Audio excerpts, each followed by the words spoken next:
Varicose veins తో బాధపడుతున్నారా? భారతదేశంలోనే బెస్ట్ ట్రీట్మెంట్ అందించే ఏకైక హాస్పిటల్ ఏవిస్.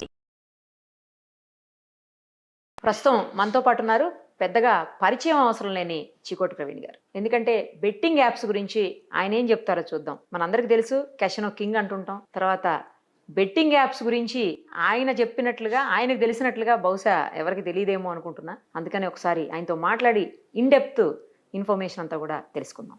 నమస్తే అండి. నమస్తే జయశ్రామ్.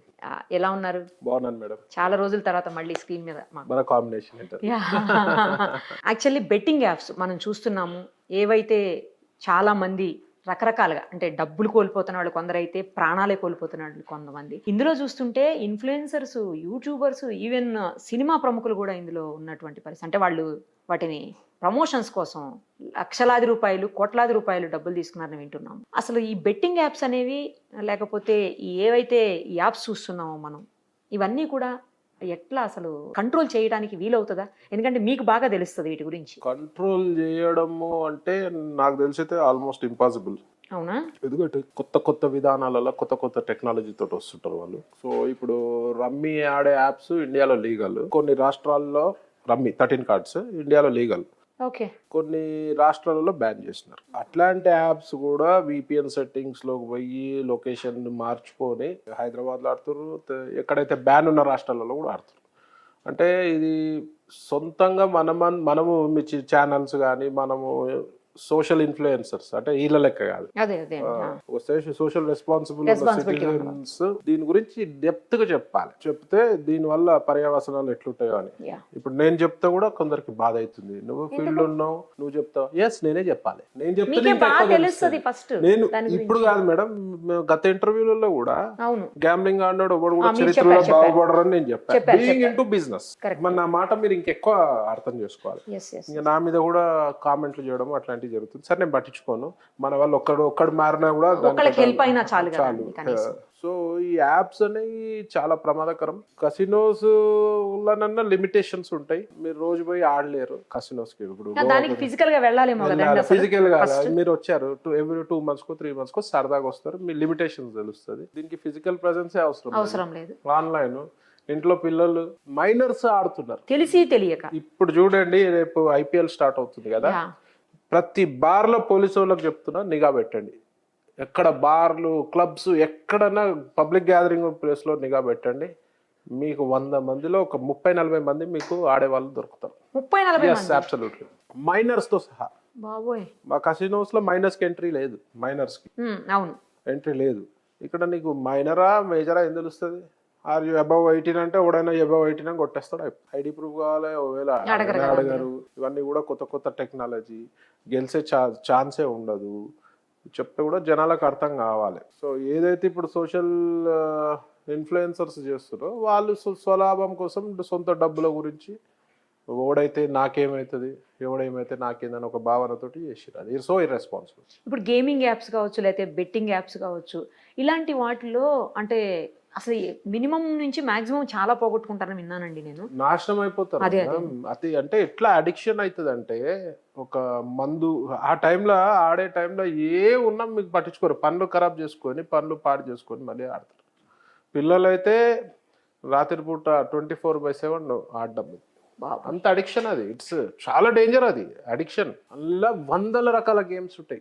ఒకటి కాకపోతే ఒకటి వీడియో గేమ్స్ లెక్కనే ఉంటాయి. సో బ్యాడ్ అడిక్షన్ అంటే సర్వనాశనం అయిపోతారు. కుటుంబాలు నాశనం అయిపోతాయి, జీవితాలు నాశనం అయిపోతాయి, భారతదేశ ఎకానమీ నాశనం అవుద్ది. ఈ ఫండ్ అంతా ఎక్కడ పోతుందో మాకు తెలుసు. ఎట్లా రూటింగ్ అవుతుందో అని మేము ఇప్పుడు మా దగ్గర చూస్తూనే ఉంటాం కదా. సో ఇది చాలా ప్రమాదకరం. అన్ని ఇప్పుడు ఒక మంచి ఇప్పుడు ఒక ఉద్యమం లెక్క అన్ని ఛానల్స్ సో ఇది ఒక మంచి కార్యక్రమం. దీనివల్ల కొంచెమన్నా సొంతంగానన్నా జనాలు మారాలి. ఏది చేసినా మనం మారుతూనే అవుతుంది. మనం way of processing, thinking process మారుతూనే అవుతుంది. దీనిలో కూడా గెలవలేడు. ఇప్పుడు నేను గత 2 ఏళ్ల నుంచి మొత్తుకుంటున్నా, గ్యాంబ్లింగ్ లో ప్రపంచంలో గెలిచిన మగోడు లేడు. ఒక్కసారి 2 సార్లు గెలిచింది కౌంట్ కాదు కదా. దాంట్లో బాగుపడినోడు 10 సార్లు పోతే 2 సార్లు గెలిస్తే అది గొప్పనా? కాదు కదా. అవుట్ అయిపోతారు. ఎందుకంటే ఎప్పుడు బయటికి రావాలో వాడికి తెలియదు. కానీ వాటిని వాడుకుని ఇన్ఫ్లుయెన్సర్స్ మాత్రం వాళ్ళు బాగుపడతారు. ఇప్పుడు ఇప్పుడు ఈ యాప్ల వల్ల చాలా ప్రమాదం. ఇండియన్ ఎకానమీ అతలాకుతలం అవుతుంది. ఇది కరెక్ట్గా దీన్ని అనాలిసిస్ చేస్తే ఎంత డబ్బు బయటకు వెళ్తుందో అనేది మీరు ఊహించలేరు, నేను కూడా ఊహించలేను. అసలు వందల కోట్లు పోవట్లేదు. కాదండి, దీంతో హవాలా కూడా మారుస్తున్నారు మనీని, హవాలా మనీ కూడా అవుతుందని చెప్పేసి అంటున్నారు. ఇప్పుడు యాప్, ఇప్పుడు కొత్త యాప్స్ వచ్చి, ఇంతకుముందు యాప్స్ ఎట్లా ఉండేటి అంటే కసినో యాప్స్ బయట నుంచి వచ్చేటి, స్టూడియోస్ నుంచి, ఆఫ్రికా, శ్రీలంక, నేపాల్, యూకే నుంచి వచ్చేటి. సో అప్పుడు ఏముంటుండే అంటే తెలిసినోడే ఆడగలుగుతుండే. అప్పుడు అంటే అందరికి అందుబాటులో ఉండకపోయేది. వాడు క్రెడిట్ ఇవ్వాలి, క్రెడిటో లేకపోతే డిపాజిట్ పెట్టుకోనో వాడిస్తే మండే సెటిలింగ్ అవుతుంది. ప్రతి మండే రోజు నువ్వు ప్లస్సా మైనసా, నువ్వు మైనస్ ఉంటే మీ దగ్గర డబ్బు వీళ్ళు తీసుకుంటారు, ప్లస్ ఉంటే వాళ్ళు మీకు డబ్బు ఇస్తారు. సో దానికి లిమిటెడ్ యాక్సెస్ ఉంటుండే. అందరికి బుకింగ్ తెలియాల్సిన అవసరం లేదు కదా. ఇప్పుడు ఏమైనాయి, ఈ సోషల్ మీడియా వచ్చినాక వీళ్ళు ఏం చేస్తున్నారు, ఈ బ్యాంక్ అకౌంట్స్, వందల అకౌంట్స్ వేరే వాళ్ళ పేరు మీద తీసుకొని, ఎందుకంటే దాని మీద నజర్ ఉంటుంది, ఎక్కువ ట్రాన్సాక్షన్ అవుతుంది. ఈ 2 రోజులు 1 డే 2 days 3 days ఉంటాయి ఈ అకౌంట్స్, తర్వాత క్లోజ్ అంటే ట్రాన్సాక్షన్ క్లోజ్, ట్రాన్సాక్షన్ మళ్ళీ వేరే వాళ్ళు వాళ్ళకి పర్సంటేజ్ ఇస్తారు. మీకు చెప్తాను, ఒక 3 days కి ఇవ్వండి మేడం, 4 days కి ఇవ్వండి మేడం, ఒక 3%, 4%, 5% ఇస్తాం మీ ట్రాన్సాక్షన్. సపోజ్ మీ 3 రోజులలో ఒక 10 లక్షలు మీ అకౌంట్ లో ట్రాన్సాక్షన్ అయిందనుకో, మీకు 30,000 50,000 ఇస్తే మీరు ఆడికే హ్యాపీ కదా. మీ అకౌంట్ వాడుకుంటాం మేము, 3-4 రోజుల తర్వాత మీ అకౌంట్ వదిలేస్తాం. మళ్ళీ ఏం చేస్తున్నారు మీకు తెలియదుగా, అమాయకుల ఇంట్లో కూడా ఇప్పుడు తీస్తే చాలా పెద్ద రొచ్చ అవుతుంది, తీయాలా. మీకు మీ అకౌంట్ లో ఏదో పడుతున్నాయి, వాళ్ళకి ఏమైనా అవసరం ఉన్నాయేమో డబ్బులు పడుతున్నాయి అనుకుంటాం. మీ అకౌంట్ 3 రోజులు 4 రోజులు 5 రోజులు వాడేసుకొని ఏం తెలియదు మీకు ఇచ్చే డబ్బు ఇచ్చేస్తారు. నెక్స్ట్ మీరే ఇంకో అకౌంట్ ఇవ్వడమో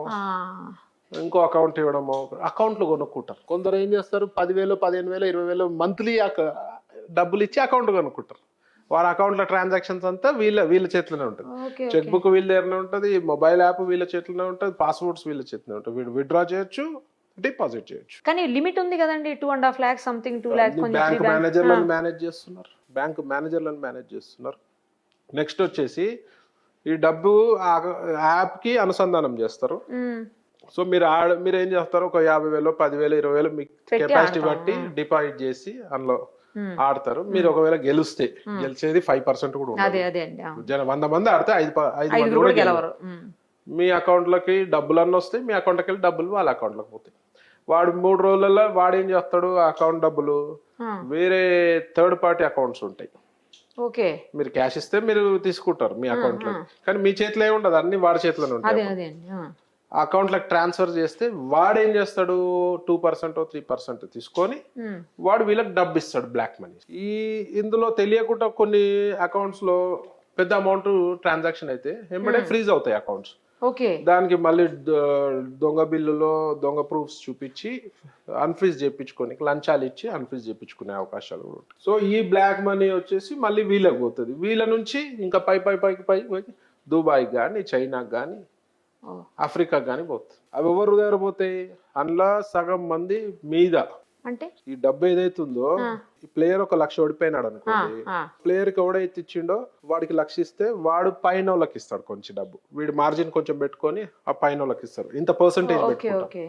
ఆ పైనోడు వాడి పైన ఇంకోడు ఉంటాడు. లాస్ట్ కి వచ్చే వరకు ఒక 10 to 15 పైసా అప్ టు 30 పైసా మొత్తం బాస్ కి పోతుంది, అంటే హెడ్ కు పోతుంది. అంటే 1 కోటి రూపాయలలో ఒక 30 నుంచి 40 లక్షలు 50 లక్షలు వరకు మీదికి పోద్ది. అది దుబాయ్కి పోద్ది అనుకోండి డబ్బు. ఆ డబ్బు ఎక్కడికి పోతుంది, ఎవరాళ్ళు, ఎందుకు పోతుంది, వాళ్ళు దేనికి వాడుతున్నారు, ఉగ్రవాద చర్యలకు వాడుతురా? 100% ఇంట్లో టెర్రరిస్ట్ ఆర్గనైజేషన్ సపోర్ట్ ఉంటాయి. ప్రతి యాప్ లో ఉండదు, ఒక 20% యాప్స్ లో ఉంటాయి. మరి ఆ టెర్రరిస్టులకి ఇండియా మనీ అంత డబ్బు అడిగిపోయినాక వాడు మన మీదకి, ఇండియా మీద బాంబులకో, టెర్రరిజంకో, టెర్రరిస్ట్ యాక్టివిటీస్కో, లవ్ జిహాద్కో, దేనికో వాడతారు. అంటే ఇండైరెక్ట్ వచ్చి కుటుంబం నాశనము, వాడు నాశనం, ఆడేవాడు, దాని వెంబడి మళ్ళీ భారతదేశం నాశనం. భారతదేశంలో డబ్బు బయటకు పోతుంది, అంటే మన ఎకానమీ కూడా కింద మీద అవుతుంది. సో దీని వల్ల చాలా అనర్థాలు ఉన్నాయి. ఈ యాప్స్ పై గట్టి నిఘా పెట్టాల్సిన అవసరం ఉంది. నేను ఇంకొకటి కూడా విన్నానండి, హవాలా రూపంలో మార్చి మనీని వేరే కంట్రీస్ కి పంపిస్తున్నారని. అసలు హవాలా అనేది ఏంటి, ఎలా చేస్తారు దాన్ని? ఇప్పుడు మీకు దుబాయ్ లో ఒక 10 లక్షలు డబ్బులు కావాలనుకో, మీరు ఇక్కడ ఒక ఏజెంట్ కి ఇస్తారు, ఇక్కడ మనం ఇవ్వాలి మనీ. మనీ మనం ఇస్తే వాడు అక్కడ మీకు ఇస్తాడు, ఆ దాంట్లో పర్సంటేజ్ కట్ చేసుకుంటాడు. ఇక్కడ డబ్బు ఇక్కడే ఉంటది, ఎక్కడ పోదు. ఇక్కడ ఈ డబ్బు ఎక్కడ పోదు. మీరు ఇచ్చే 10 లక్షలు ఓకే ఇక్కడిక్కడనే రొటేషన్ అవుతుంటుంది. ఈ ఫిజికల్ గా డబ్బు అక్కడికి పోదు. దాన్ని ఏంటో నోట్ పెడతారు, ఆ నోట్ మీద నంబర్ లేదు, సగం హాఫ్ కట్ చేస్తారని అది ఉండదు. ఇప్పుడు మీరు ఇలా డబ్బు 10 లక్షలు ఇచ్చారు, మీకు దుబాయ్ లో కావాలి, మీకేం చేస్తారు అక్కడ వాడు ఏజెంట్ ఏం చేస్తాడంటే ఇక్కడ మీకు ఒక నోట్ ఫోటో పంపిస్తాడు. ఫోటో పంపిస్తే ఆ నోట్ నంబరు మీరు ఇక్కడ ఫోన్ చేసి మీకు డబ్బులు ఇవ్వాలి కదా, మీరు 10 లక్షలు ఇక్కడ ఇవ్వాలి కదా. సో మీరు ఆ నోట్ తీసుకుంటారు, అది కరెక్టా కదా, వాడా కాదా ఎవడో తెలుసు, అంతే కదా. గ్యారంటీ గురించి ఆ నోట్ ఫిజికల్ గా నోట్ తీసుకొని 10 రూపాయలు 20 రూపాయలు 50 రూపాయల నోట్ తీసుకొని మీరు ఆ 10 లక్షలు ఆడికి అప్ప చెప్తారు. ఈ నోట్ నా దగ్గర ఉంటుందా? ఆ 10 రూపాయల నోటు మీ దగ్గర ఉంటుంది. మీరు ఏం చేస్తారు, ఆ నోట్ అక్కడ వాడికి పంపిస్తారు, దుబాయ్ వాడికి. నేను ఇచ్చేసారా బాబు ప్రూఫ్ నోట్ అని చెప్పి. అక్కడ ఏం చేస్తాడు, ఇప్పుడు మీరు ఎవరికి ఇవ్వాలి, సపోజ్ నాకే ఇవ్వాలి. అక్కడ మీరు ఏం చేస్తారు, నేను ఒక నోట్ నంబర్ మీకు పంపిస్తా, ఓ 10 రూపీస్ అక్కడ నోట్ పంపిస్తాను. మీరు ఏం చేస్తారు, ఈ పలానా దగ్గర తీసుకోలే అని చెప్తారు. సో నేను వాడు ఏం చేస్తాడు, అక్కడ నోట్ నంబర్ పంపిస్తాడు. వాడి దగ్గర డబ్బు ఉంది కదా, సో నేను ఇప్పుడు 60 డబ్బులు తీసుకోవాలి కదా, నేను నోట్ చూపించేసి ఇప్పుడు నేను పంపించిన పిక్ ని మీరు అక్కడ చూపిస్తారు. పిక్ కాదు, మళ్ళీ క్లియర్ గా ఎక్స్ప్లెయిన్ చేస్తా. ఇక్కడ మీరు వాడికి 10 lakhs ఇవ్వాలి. ఓకే, మీరు వాడు ఎవడో మీకు తెలియదు, మీకు ఏజెంట్ చెప్తాడు వీడికి 10 lakhs ఇవ్వాలి. అయితే ఏజెంట్ ఏం చేస్తాడంటే ఇక్కడోడి నోట్ నంబర్ మీకు ఫోన్ లో పంపిస్తాడు. ఓకే, మీరు ఏం చేస్తారు, ఆ నోట్ నంబర్ చూసి మీరు 10 lakhs ఇస్తారు. వాడి దగ్గర ఉంటది ఆ నోట్, ఓకే, ఫిజికల్ గా నోట్ ఉంటది వాడి దగ్గర, 10 రూపాయల కరెన్సీ ఎంతో అంత ఎక్స్చేంజ్. ఆ నోట్ తీసుకొని మీరు ఆ 10 లక్షలు ఇక్కడ ఇచ్చేస్తారు. ఓకే, సో మీరు ఇచ్చేసినట్టు కన్ఫర్మ్ అయిపోయింది. మీరు ఇప్పుడు మీ దగ్గర నోట్ వాడికి పంపిస్తారు దుబాయ్. ఫోటోనే కదా మేడం, మీరు పంపిస్తారు, ఫోటో పంపించి నేను ఇచ్చేసినారా అని ప్రూఫ్ పంపిస్తారు. సో మీకు అక్కడ ఒకటికి ఇవ్వాలి కదా, మీ మనిషికి ఇవ్వాలి కదా, సపోజ్ నాకే ఇవ్వాలనుకో. అక్కడ నేనేం చేస్తాను, నా దగ్గర ఒక నోట్, వీడేం చేస్తాడంటే అక్కడ నేను కలెక్ట్ చేసుకోవాలంటే మరి నేనని ఎవరో తెలియదు కదా. సో నా దగ్గర ఒక నోట్ ఉంటది, నేను మీకు ఫోటో పంపిస్తాను. మీరు ఏం చేస్తారు, వీడికి ఏజెంట్ కి ఆ నోట్ పంపించేసి పలానా XYZ వస్తుండే ఈ నోట్ ఉన్నది అని చెప్తే ఆడ నేను కలెక్షన్ చేసుకునే టైంకి ఆ నోట్ ఇస్తా, ఇచ్చి నేను డబ్బులు తీసుకుంటా. దాంట్లో కమిషన్ కట్ అవుతుంది. ఆ కమిషన్ ఎవరికి పోతుంది? మీడియేటర్. ఎవరు మనీ అరేంజ్ చేస్తారో వాళ్ళకి పోతుందా? వాళ్ళకి. ఇదే హవాలా అంటే ఇప్పుడు అక్కడ పోయి ఇండియన్ కరెన్సీ ఇవ్వరు, అంటే ఇండియన్ కరెన్సీ కూడా దొరుకుద్ది. ఇండియన్ జనరల్ అక్కడ కరెన్సీ ఇస్తారు. ఓహో, అక్కడ ఇస్తారు. సో దీని వల్ల కూడా ఎకానమీ మొత్తం కింద మీద అవుతుంది. ఇవన్నీ కూడా మనీ లాండరింగ్ అంతేగా, వేరే కంట్రీకి వెళ్ళిందంటే మనీ లాండరింగ్. ఫేమా కిందికి ఈ మనీ బయటికి వెళ్ళి లోపలికి వస్తే ఫేమా కిందికి అవుతుంది.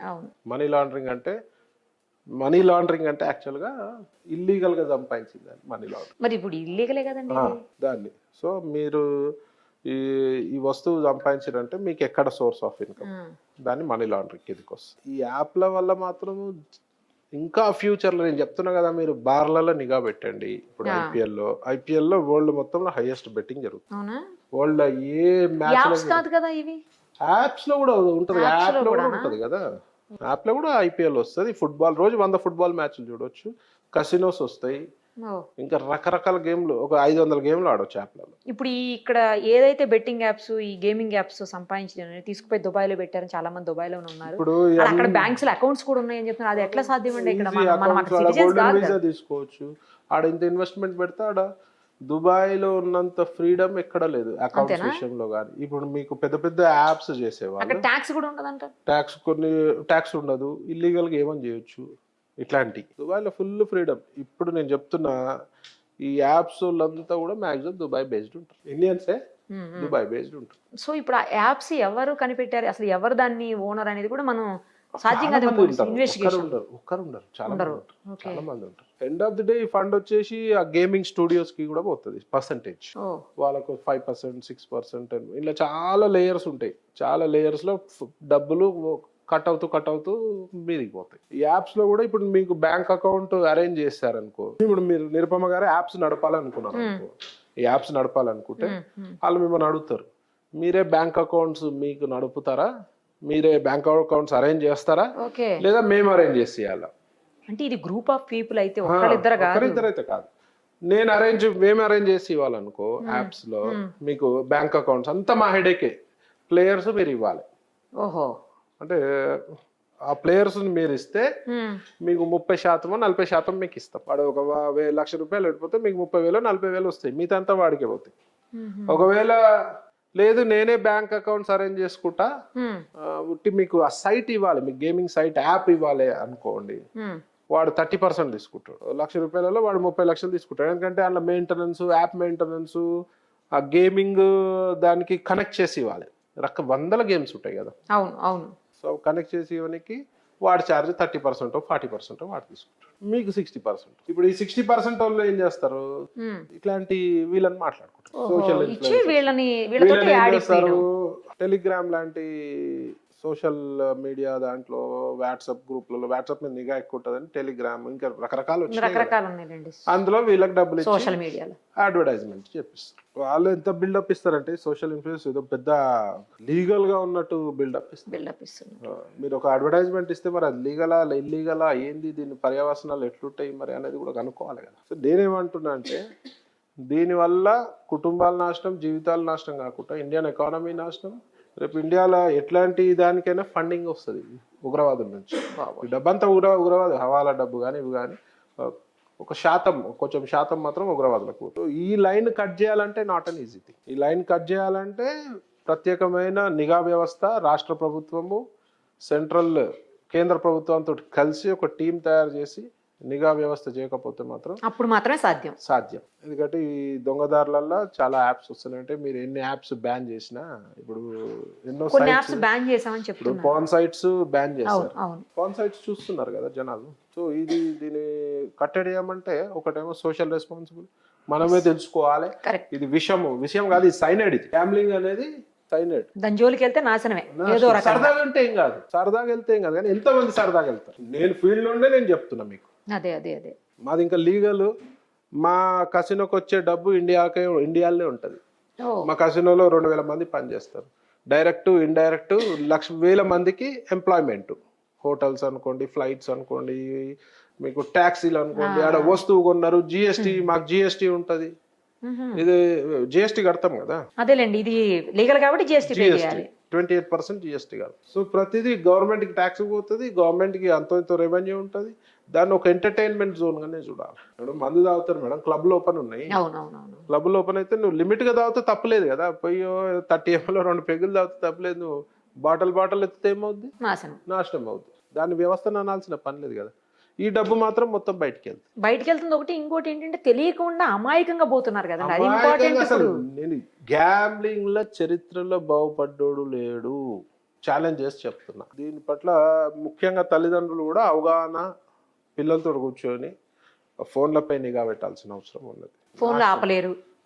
దీనివల్ల ఇంకో డేంజర్ ఏం తెలుసా మేడం, వాడు డబ్బులు ఒడగొట్టుకొని ఇంట్లో అడగలేని పరిస్థితిలో కొన్ని సంఘటనలు చూసినాం. చైన్ స్నాచింగ్లు చేసినారు, దొంగతనాలు చేసినారు, గంజాయికి అలవాటు పడ్డారు, నేరాలు చేసినారు, మంచి జాబ్స్ కూడా కొట్టుకున్నారు. సెటిల్డ్ ఉన్న వాళ్ళు కూడా నాశనం అయిపోయినారు ఈ దాంట్లో. సో ఇంట్లో కూడా తెలియకుండా దొంగతనాలు చేయడం, గొడవలు, ఇంకా అంతే, ప్రశాంతం ఉండదు లైఫ్. అవుట్. మీరు ఇప్పుడు క్యాషినో మామూలుగా మీరు లీగల్ గానే చేయిస్తారు అనుకోండి, అది వేరే విషయం. కానీ శ్రీలంక అటు సైడ్ అంతా కూడా ఇక హవాలా మనీ పోతుంటది అంటారు, నిజమా అండి? 100%. ఇప్పుడు క్యాషినో నుంచి కూడా వెళ్తుంటదా? క్యాషినో నుంచి కాదు మేడం, ఇప్పుడు ఇక్కడ ప్లేయర్లు పోయి శ్రీలంకలో ఆడతారు, ఇప్పుడు ఇక్కడ నుంచి పోయి శ్రీలంకలో ఆడతారు. డెఫినెట్ గా క్యాషినో వాడే అన్ని ప్రొవైడ్ చేస్తాడు. ఇక్కడ అక్కడ అన్ని ఇస్తాడు, డబ్బులు కూడా వాడే ఇక్కడ తీసుకుంటాడు. అవునా? వాడే ఇక్కడ హవాలా ద్వారా వాడే ఇక్కడ తీసుకుంటారు. సో ఇవన్నీ కూడా హవాలా. ఇప్పుడు శ్రీలంకన్ క్యాసినోస్ కూడా సైట్స్ ఉన్నాయి. అవి కూడా సైట్స్ ఉంటాయండి. వాడికి అఫీషియలే కదా, వాడి సైట్స్ అక్కడ ఉన్న వాళ్ళకి అఫీషియలే, ఇక్కడ ఉన్న వాళ్ళకి ఇల్లీగల్, అక్కడ ఉన్న లీగల్. సో వీళ్ళు ఎక్కడి నుంచి డిపాజిట్ చేస్తారు, ఏం జరుగుతుంది, నిఘా పెట్టాల్సిన అవసరం ఉంది. ఇందులో చెప్తున్నా కదా, స్టేట్ గవర్నమెంట్, సెంట్రల్ గవర్నమెంట్ కలిపి ఒక టీమ్స్ తయారు చేస్తే కొంచెం మటుకు అరికట్టవచ్చు. ఫుల్ 100% అరికట్టలేరు, 100% అరికట్టలేరు. 100% పోతే ఇంకోటి వస్తూనే ఉంటుంది అంటున్నారు కదా మీరు. మీరు ఇంటర్నెట్ ని కంట్రోల్ చేయలేదు కదా. అదే ఇప్పుడు కొన్ని రాష్ట్రాల్లోనేమో అఫీషియల్ గా బ్యాన్, కొన్ని రాష్ట్రాల్లోనేమో అంటే అది స్టేట్ గవర్నమెంట్ పాలసీ. అది ఇప్పుడు 13 కార్డ్స్ చాలా రాష్ట్రాలలో ఓపెన్ ఉంది. నాకు తెలిసి 10-12 రాష్ట్రాలలో బ్యాన్ చేసినారు, ఇంక్లూడింగ్ తెలంగాణ బ్యాన్ చేస్తున్నారు 13 కార్డ్స్. తెలంగాణ బ్యాన్ కదండి. తెలంగాణ బ్యాన్ ఆడుతున్నారు, అయినా కూడా ఆడుతున్నారు. బ్యాన్ చేసి ఆ అది అక్కడ నుంచి రాదు నెట్వర్క్, కానీ వీళ్ళు విపిఎన్ సెట్టింగ్స్ పోయి లేదంటే వేరే యాప్స్ ఉన్నాయి కొన్ని సిగ్నల్స్ ఎక్కడో చూపిస్తాయి. ఓకే మనం ఇక్కడ లేమని వేరే ప్లేస్ లో ఉన్నట్టు నావిగేషన్ మార్చుకుంటారేమో. అంతే మార్చుకున్నాక టెక్నికల్ గా వర్డ్ నాకు తెలీదు. వాడు 24 గంటల వాడు బండేది 4 గంటలే. నేను ఇక్కడ ఉండి కూడా, అంటే తెలంగాణలో ఉండి కూడా నేను ఇక్కడ లేనట్టు దుబాయ్ లో ఉన్నట్టు క్రియేట్ చేయొచ్చేమో. ఇంకా ఎట్లా కంట్రోల్ మరి వీటి మీద అసలు కంట్రోల్ అదే అంటున్నా, మనమే జాగ్రత్తగా ఉండాలి. ఇప్పుడు నన్ను విమర్శిస్తున్నారు, నువ్వు ఆ నీతులు చెప్పా. ఎస్, నేనే నీతులు చెప్తున్నా. నేనే చెప్తున్నా ఆడకుండా నాశనం అవుతారు. నా కళ్ళ ముంగడ 1000 మంది నాశనం అయిపోయి, లక్షల మంది నాశనం అయ్యారు ఈ యాప్ల చక్కర్లో పోయి. కసినోళ్ళు కూడా నాశనం అవుతారు. లిమిట్ దాటితే ఇదండి, మందైనా లిమిట్ దాటితే నాశనం అవుతారు. హెల్త్ ఖరాబ్ అవుతుంది. ఇది ఒక ఎంటర్టైన్మెంట్ లెక్క చూసుకోవాలి, కానీ యాప్లో ఎంటర్టైన్మెంట్ లెక్క చూడలేవు. ఎందుకంటే అడిక్షన్ అవుతాం. మీరు నేను అడిక్ట్ అవుతాము. ఓకే, మీరు పొరపాటునల్లో పోయి ఒకసారి ట్రయల్ చేద్దామంటే మీరు ఇంటర్వ్యూలు అన్ని పక్కన పెట్టి మీరు కూడా అలానే కూర్చుంటారు. అంత అడిక్షన్ అండి బాబోయ్. అంటే అంత అడిక్షన్ అండి. అడే పిచ్చోడా మీకు డబ్బులు ఇవ్వడానికి? అదే కదా, వాడి ఇంట్లో డబ్బులు మీకు ఊరికే ఆడితేనే డబ్బులు ఎట్లా ఇస్తున్నారు, అది నాకు ఫస్ట్ నుంచి డౌట్. అదే కదా, ఇంకా బోనస్లు ఇస్తారు. అదే మీరు 1,00,000 డిపాజిట్ చేయండి, ఇంకో 10,000 ఎక్కువ ఇస్తామని చెప్పి ఆడికి ఎంత నమ్మకం ఉంటుంది? ఆ డబ్బులు వస్తాయా? రావు. ఎవ్వడు గెలవలేడు. దీని చాట్ల దొంగ యాప్లు కూడా ఉన్నాయి. వాళ్ళు ఏంది గెలుస్తా కూడా ఇవ్వరు. వాళ్ళు ఆడదా ఎవరిని పోయి కొట్లాడతారు? నిజమే, ఎవరిని అడగడానికి ఇదేమన్నా ఫిజికల్ గా కూర్చుంటే క్యాష్ అనుకోండి, అడగచ్చు. ఎవడు అడగడు. వాటిలో ఒక 10% దొంగ యాప్స్ ఉంటాయి, గెలిస్తే కూడా ఇవ్వరాలు. ఎవరిని పోయి కొట్లాడతారు? వాటికి ఎంత దూరంగా ఉంటే మనము సొంతంగా మనకి కంట్రోల్ లేకపోతే మాత్రం అవుట్. సో దీని నుంచి మనమే టెర్రరిస్ట్ ఆర్గనైజేషన్ ని పోషించడం వాళ్ళం కూడా అవుతాం మనం ఇండైరెక్ట్ గా. సో ఇప్పుడు ఈ న్యూస్లన్నీ ఒక వారం 10 రోజులు హడావిడి కాదు మేడం. ఇప్పుడు మీరు ఒక సోషల్ రెస్పాన్సిబుల్ ఉన్న ఛానల్, మంచి ఛానల్, మీరు జనాలు కూడా నమ్ముతారు. సో రెగ్యులర్ గా ఎవ్రీ మంత్ ఒకసారి ఒక తప్పకుండా క్యాంపెయినింగ్ లేదంటే అట్లీస్ట్ మీ ఇంటర్వ్యూస్ ఎవరైనా వచ్చినప్పుడు కింద ఒక స్క్రోలింగ్ లాంటిది ఒకటి, బెట్టింగ్స్ కి దూరంగా ఉండండి అని చెప్పాలి. నేను చెప్తున్నా, ఇవాళ కూడా ఛాలెంజెస్. మీకు 1,00,000 రూపాయలు ఇస్తా, నాకు గెలిచి చూపియండి. ఒక 1 నెల రోజులు 2 నెలలు ఆడి నాకు గెలిచి చూపియండి. అది 10 సార్లలో 2 సార్లు గెలుస్తున్నాము, అది కౌంట్కే రాదు కదా. తర్వాత పోతాయి కదా, మళ్ళీ పోతాయి. ఆడి ఇవాళ గెలవంగానే మురిచిపోతారు, అవుట్, రోడ్డు మీదకే వస్తారు. ఎవడెందుకు ఇస్తాడండి డబ్బులు? అన్ని చూసుకుంటా మేము పిచ్చోళ్ళమా అనుకుంటారు. బకరాలు ఉన్న రోజులు వాళ్ళు మంచిగానే ఉంటారు. ఇప్పుడు సోషల్ ఇన్ఫ్లుయెన్సర్స్ కి ఒక్కొక్కరికి 10 లక్షలు 20 లక్షలు ఇచ్చుంటారా? ఇంకా ఎక్కువే ఇచ్చారని విన్నానండి ఒక్కొక్కరికి. అంటే వాడితో చెప్పిస్తుండే మిమ్మల్ని ఊపిలోకి లాగనికే కదా. ఆ డబ్బులు ఇచ్చి మీరు వచ్చి మీకు డబ్బులు ఇవ్వనికి, వాడికి ఇచ్చి మీకు ఇచ్చి ఇవ్వనికా? అదే కదా, మరి తెలివి ఉండాలి, జనాలకు తెలివి ఉండాలి. సో అది మేడం, దీనివల్ల చాలా ప్రమాదాలు ఉన్నాయి. సో ఒక మంచి అవేర్నెస్ ప్రోగ్రామ్ అయితే సజ్జనార్ గారి వల్లనో మరి వారు చెప్పినాక కూడా మీ అన్ని ఛానల్స్ కూడా ఇవాళ ముక్కుముడి దాడి చేస్తున్నారు బెట్టింగ్ భూతంపై. సో అదొక మంచి పరిణామం. So say no to betting apps very good. So జాగ్రత్తగా ఉండాలి ఎవరైనా. మేము చెప్పేది అయితే అందరూ బాగుండాలని కోరుకుంటాం. రైట్ అండి, థ్యాంక్ యూ అండి, థ్యాంక్ యూ సో మచ్. జై శ్రీరామ్. సుమన్ టీవీలో మీ పర్సనల్ అండ్ బిజినెస్ ప్రమోషన్స్ కోసం కింది నెంబర్కి కాంటాక్ట్ చేయండి.